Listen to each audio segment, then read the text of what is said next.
in Jesus' name I pray. Amen. Amen. All right, so we are in week 2 of our latest series called Options. And obviously, I'm very glad that you're here. And I'm excited about tonight. But in case you were not here last week, or you remember absolutely nothing that we talked about, which I understand is a possibility, we're going to do a quick little recap, okay? This entire series is all about religion, okay? And in case you're not aware, religion is a huge part of being human. There are actually, does anyone remember how many recognized religions we said last week? How many recognized religions there are? 8. 4,000? 4,000, yes. There are over 4,000 recognized religions that are practiced in the world. And the dilemma is that we follow one of them. 1 out of 4,000, we have decided one is right. The best out of 4,000. Yeah, and I guess what's concerning is that we haven't necessarily had a lot of exposure to the alternative options. So it's difficult to know whether what we believe can actually be trusted, okay? So last week we spent some time discussing 4 principles that can help us to confidently know that Christianity is indeed trustworthy. We specifically answered the question, how can we trust Christianity is true if we haven't examined the alternatives? Can I trust that Christianity is true even if I haven't looked at all the options? And the short answer is yes. I'm not going to rehash everything that we went through last week, but there are many reasons as to why Christianity can be trusted, even though we haven't exhaustively looked at all the other options, okay? We're not interested in spoon-feeding you the answers, though, so what we did is we equipped you with principles to help you discover the answers. But know that we can confidently put our faith in the teachings of Jesus because there's evidence that affirms it's true, okay? Even if we haven't proved every other religion isn't true. And this was our technical terminology, right? Like, the case for the Christian worldview must first be made affirmatively, even if no other claim is examined negatively, okay? So, I hope you left last week feeling some assurance that you have made a wise decision by following Jesus and exploring his teachings. But there was another question, actually 2 questions that we left unanswered. Shouldn't we know about other religions, what they believe and why they believe it? And, how do we peacefully and compassionately interact with people while standing firm in the truth? And while the answer to this question, shouldn't we know about every, other religions, what they believe and why they believe it, might be controversial, I think, in short, yes, we do. But I owe you an explanation as to why. I understand that many of you feel confident in your faith. A lot of you have been walking with Christ for a long time, and I'm very proud of that, and I'm glad that has been your experience. And so I just want to be really clear about the purpose of this series, okay? It's not to present you with other options and to confuse your confidence. Like, that's not why we're doing this. This isn't an attack on or a test of your Christianity, okay? I firmly believe that Christianity is only made more beautiful when we hold it up to other religions and philosophies, because it truly helps us to make sense of the world around us and the problems we face and the questions that this life brings about, okay? So many other religions kind of make it more confusing, honestly. But here's what you need to understand, okay? You are sorely mistaken if you think that you're going to exist in an echo chamber for the rest of your life and not encounter anyone who believes and thinks differently than you do. For those of you who will be attending college within the next couple years, especially, you are about to encounter a huge assortment of ideas and philosophies that do not align with what you've been taught, okay? I went to a Christian college, and that still happened, all right? You are inevitably going to form relationships with people that think very differently than you do. And out of respect for those relationships, you will have to consider what people believe and why they believe it. But even if you won't be attending college within the next year, different ideas and philosophies are more accessible now than ever, okay? The likelihood that you will encounter people of different beliefs within your lifetime is very, very high. So my desire is that when the time comes, you will feel equipped to love those people well and confidently proclaim the truth, okay? That's what this whole series is trying to accomplish. So those who claim to follow Christ are called to a really radical standard. And I want somebody to read Matthew 5:46 through 47 for me. Miles, you want to get that? If you love those who love you, what reward will you get? Are not even the tax collectors doing that? And if you greet only your own people, what are you doing more than others? So Jesus challenges his followers to show love and compassion to those we may not see eye to eye with, while faithfully still proclaiming truth, the truth, and making disciples of all nations. Okay? Anyone know what that scripture reference is? It's the Great Commission, Matthew 28:18 through 19, right? So it's this really difficult tension to live in, considering that we tend to pick and choose one approach or another as a way to simplify the complexity of this calling. However, both love and truth are required if we want to be faithful representatives of Jesus and his kingdom. So in order to do this, I think we have to be willing to increase our understanding of various beliefs and philosophies in the world. Having some kind of working knowledge of what others believe is a necessary step in order to empathize with people and love them well, and to proclaim truth to them in a meaningful way, okay? And just a side note, if any of you are going on the mission trip with us next summer, you will need to be able to do both of these things, to love people well and to proclaim truth to them in a meaningful manner, all right? So, Is it in Spanish? And in Spanish, yes, you're exactly right. So tonight and next week, we're going to spend some time looking at the two largest religions in the world outside of Christianity, and that would be Hinduism and Islam, okay? The number of people that subscribe or follow these religions are growing by the day, so it's in our best interest to know what they believe, why they believe it, and how we can communicate the truth and love. So, we're going to talk about Hinduism for a little bit, all right? What do we know? What do we know about Hinduism? Anything?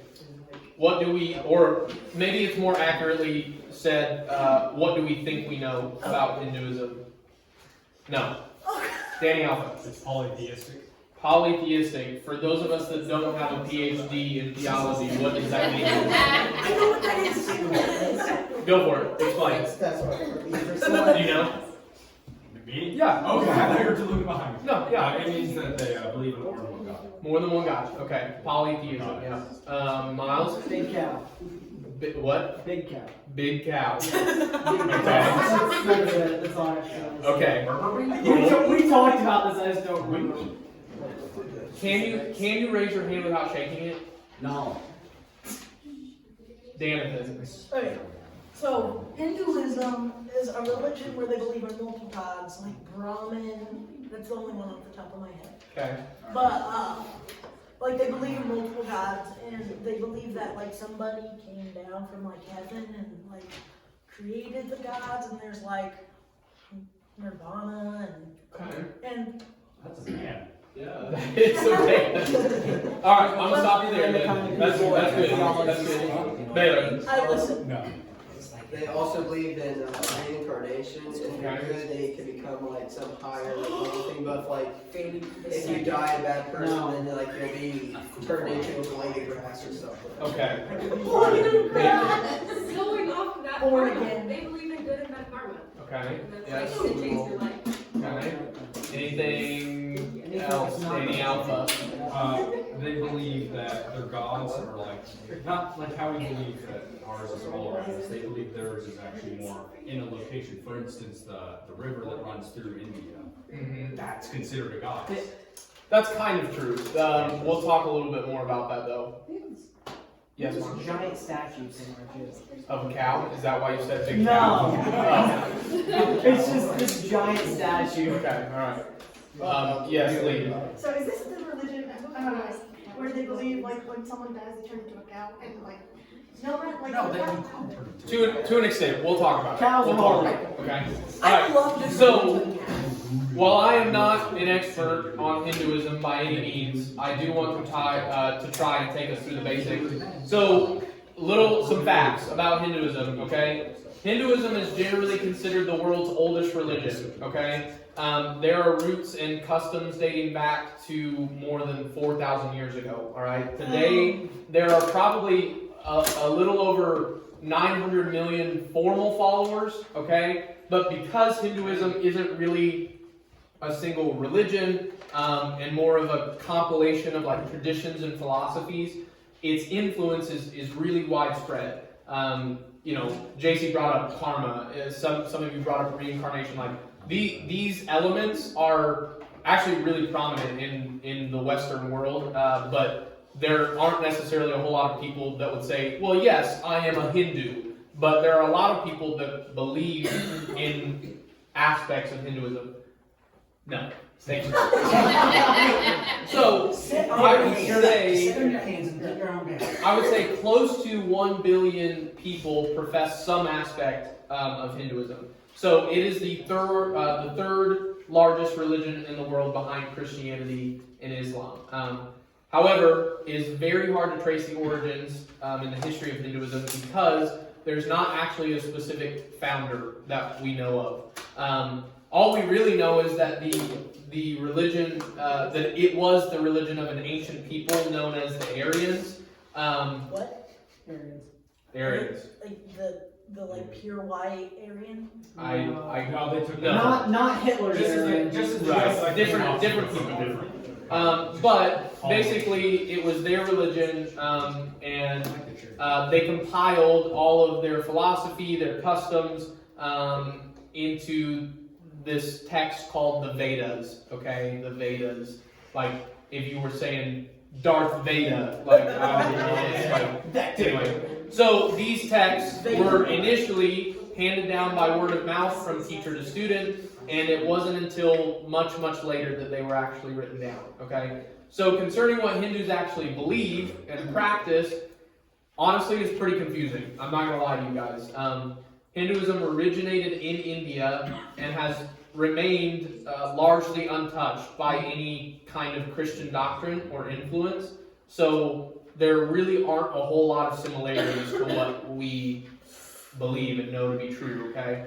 But I want to read through this article together because I think it will give us a fairly unbiased look into what Hindus actually believe. And so if you have any questions while we're reading, feel free to speak up.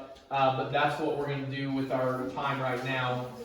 So does somebody want to read this first paragraph? You've got your packet. I just want you to read through the first paragraph.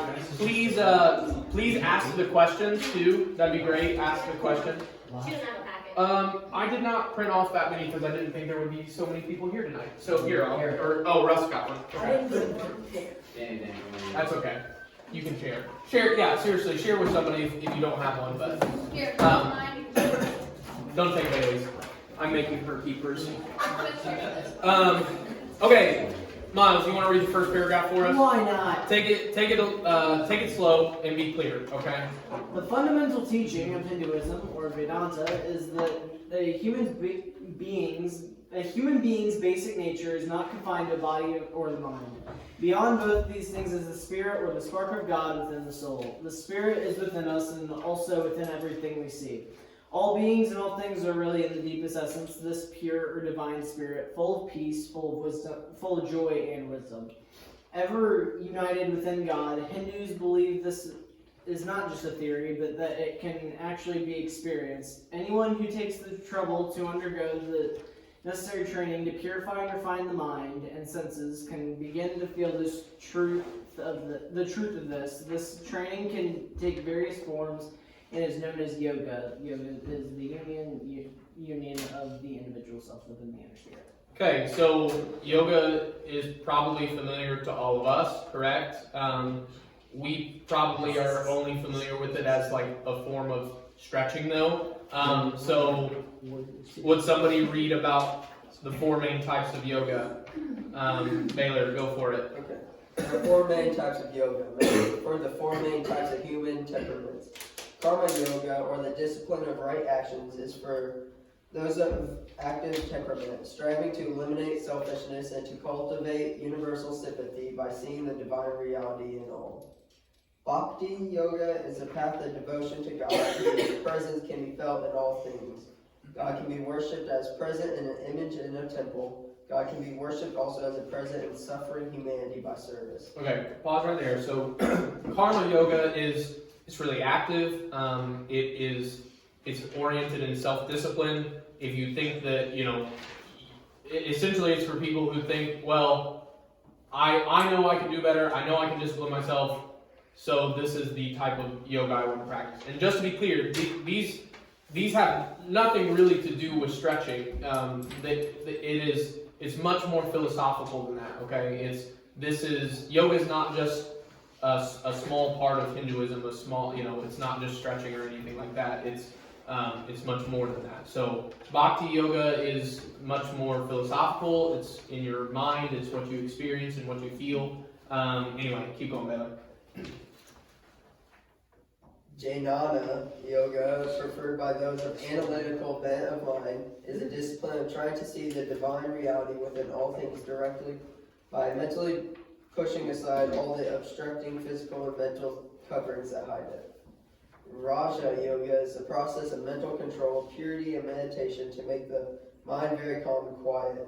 In that profound quiet, the inner divine light reveals itself. Okay. So yoga is a huge part of Hinduism, and it is much broader spectrum than what we are familiar with. So the next section is a little bit more about the manifestations of God in Hinduism. So does somebody want to read that? Vera, go for it.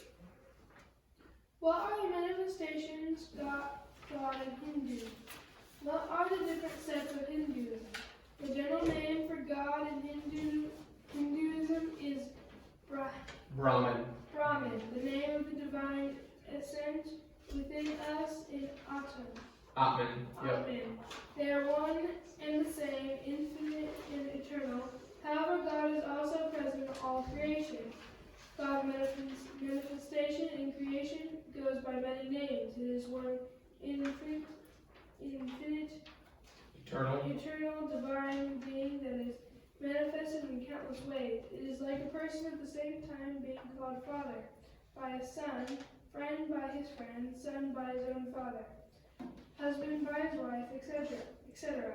The special relationship goes with each name. So the same divine Lord has been addressed as Shiva, Vishnu, etc., and as Divine Mother, Kali, and Durga, etc. God can also manifest as an extraordinary being in human form, who is then known as an incarnation of God, such as Krishna, Rama, etc. Since it is the one infant God alone that is being looked at in different ways, all these manifestations can be prayed to for help and protection. This is the underlying principle behind all the different sects of Hinduism.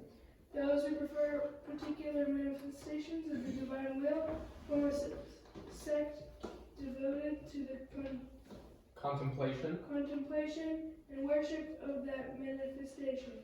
All sects to get, however, will accept the ancient teachings of the Vedas and the Vedanta as the foundation of their practice. Okay, so what is a sect? S-E-C-T, what does that mean when it's talking about the different sects of Hinduism? Cam? And like groups within that one religion that worship that. Like, Yeah, that's a really good way to explain that. So essentially, what this paragraph is saying in layman's terms is like Hindus believe that God can manifest Himself in many ways, including through our own spirit. We are. I mean, you know, you could make the argument that we are God. And God is us, and so it kind of goes back and forth. But essentially, what happens is that these different manifestations of God have all become separate images, and people have devoted themselves to these specific manifestations of God, which is very different than how we understand God to be. So, anyway, next section is about reincarnation. Lee, you want to read? Yeah. Okay, yeah, go for it. What is reincarnation? In this world, every cause must have its effect. We are responsible for the results of our actions. Many years ago, human beings first asked themselves, why are some people born in happy circumstances, whereas others are born to suffer all their lives? The events Of this present life. of this present life are not enough to account for such suffering. To reasonably explain in excess of suffering, of enjoyment of this life, it is assumed that we have all had previous existences, and now we are now reaping the results of those previous actions. It must also be true that we can take charge of our destiny right now. We can create a better tomorrow by resolving to be better today. However, as long as desires remain in the mind, the tendency towards rebirth will exist. We're going to talk more about that in our small groups, so make sure you make a mental note of that. The next section is about something called Maya. Danny Alpha, you want to read? Sure. Okay, go for it. What is Maya? In this life, we do not see things very clearly. We are constantly faced with contradictions. Though we know what is right, we have trouble doing it. Our thoughts soar high, but our actions cannot rise to the level of our thoughts. The world is full of misery and injustice. As quickly as we remove some, more seems to rush in and take its place. We are told by the saints, and also feel that a loving God is at work in this creation, but we cannot reconcile this with what we see around us. This complex situation in which we find ourselves is called Maya. The way out of this, according to Hinduism or Vedanta, is that we are not really seeing the world properly. If we saw it properly, we would see that it is God alone before us. Instead, we superimpose all this complex world on that divine reality. The illustration given is that of a rope, mistaken in semi-darkness for a snake. The snake of this world frightens us. What is the solution? Bring a light, and you will see its true real nature. It is only a rope. Likewise, the real nature or essence of this world is divinity alone. Bring the light of spiritual wisdom through yoga, and you will see God alone and everywhere. This is what constitutes spiritual freedom or liberation, moksha. When this knowledge dawns, there is a complete satisfaction. No desire remains in the mind, and no further impulse for rebirth remains. Dude, Audible. I like his voice.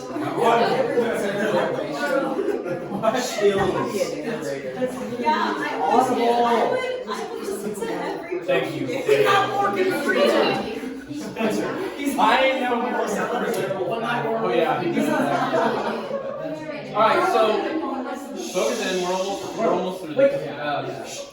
So Maya, I would say in terms of something that we can kind of relate this to, I think this is probably Hindus' best attempt at kind of dealing with the sin in the world, right? Like when Danny Alpha was reading through that first paragraph about this complex situation in which we find ourselves, I would say that this is their attempt to address sin and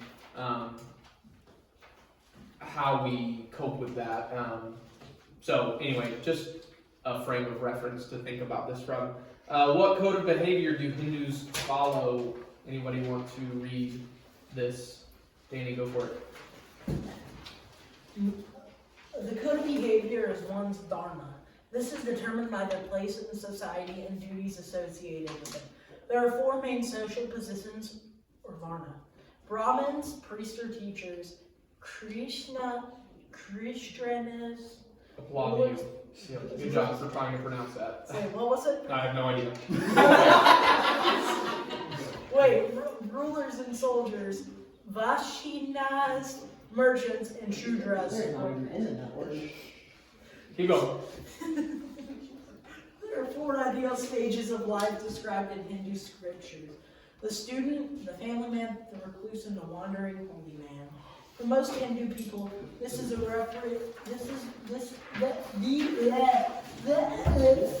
represent it's not an actual. Daniel has a stroke in the middle.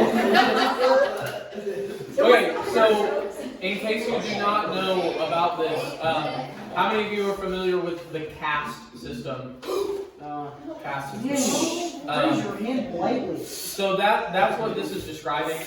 Within India, there is, at one point in history, it's less structured and less strict now. There still is. I'm getting there, Danny Dan. is There is a caste system, and essentially, you are predetermined. You fall into one of these given categories, and there's not a whole lot you can do to get out of that social category. Okay, so it's really interesting that Hindus, for the most part, would pride themselves in being tolerant and I think really accepting of other religions because they think God is everything and everything is God.